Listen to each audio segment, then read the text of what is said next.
Dave, I'm actually going to take it back to the diamond, and Yankees outfielder Brett Gardner decided to take his wildlife skills to a whole new level since his teammate last name is Bird. Take a look.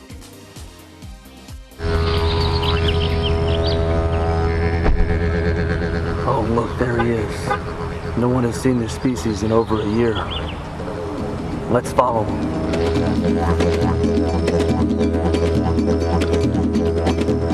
Shocking. He's an herbivore. Are those baby sprouts?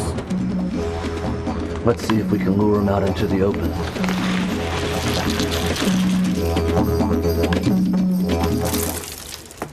Gardy, I know it's you.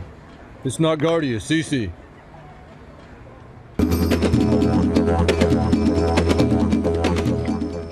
Nice!